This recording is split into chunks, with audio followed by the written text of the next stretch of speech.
कर्नाटक में सत्ता बदली, लेकिन सियासत अभी बाकी है। सिद्धारमैया का इस्तीफा, कांग्रेस की रणनीति या मजबूरी?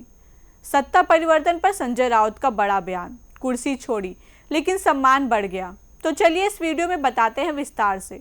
तब तक के लिए स्वागत है आपका आरएनआई न्यूज में।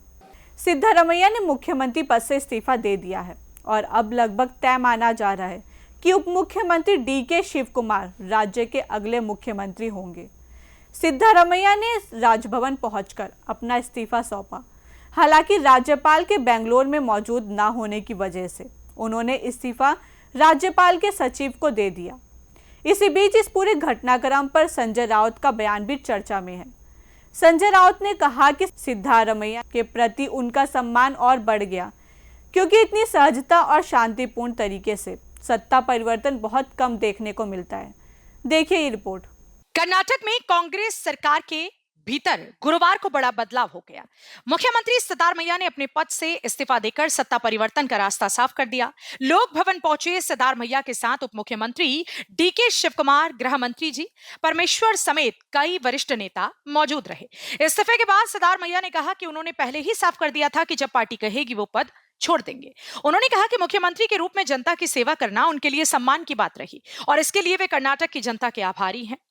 साथ ही उन्होंने कांग्रेस अध्यक्ष मल्लिकार्जुन खड़गे का भी धन्यवाद किया और कहा कि पार्टी नेतृत्व ने हमेशा उनका साथ दिया। सिद्धारमैया के इस्तीफे के बाद अब सबसे ज्यादा चर्चा नए मुख्यमंत्री को लेकर हो रही है। राजनीतिक सूत्रों के मुताबिक उप मुख्यमंत्री डीके शिवकुमार का नाम अगले मुख्यमंत्री के तौर पर लगभग तय माना जा रहा है। बताया जा रहा है कि कांग्रेस विधायक दल की बैठक में नए नेता के चुनाव की औपचारिक घोषणा की जाएगी। डीके शिवकुमार लंबे समय से कर्नाटक कांग्रेस के सबसे प्रभावशाली नेताओं में शामिल रहे हैं। संगठन पर मजबूत पकड़ और चुनावी रणनीति में उनकी भूमिका को पार्टी नेतृत्व काफी अहम मानता है।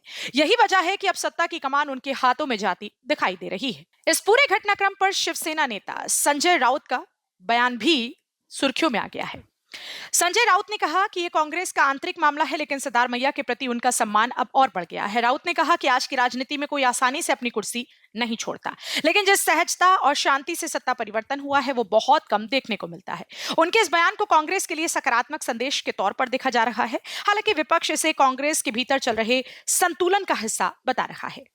तो कर्नाटक की राजनीति में हुआ यह सत्ता परिवर्तन अब सिर्फ एक इस्तीफे तक सीमित नहीं रह गया, बल्कि इसने कांग्रेस की अंदरूनी राजनीति, नेतृत्व संतुलन और भविष्य की रणनीति तीनों पर नई बहस छेड़ दी है। सिद्धारमैया ने बिना किसी टकराव के पद छोड़कर एक बड़ा राजनीतिक संदेश दिया है। वहीं डीके शिवकुमार के अगले मुख्यमंत्री बनने के अटकलें तेज हो चुके हैं।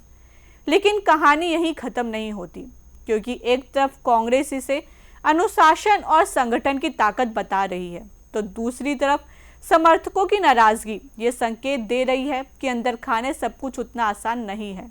अब देखना होगा कि कर्नाटक में बदलाव कांग्रेस को नई मजबूती देता है या फिर आने वाले दिनों में यही बदलाव पार्टी के लिए नई चुनौती बन जाता है।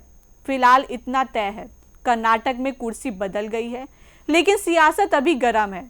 इस खबर में इतना ही। बाकी की अपडेट्स के लिए देखते रहिए आरएनआई न्यूज।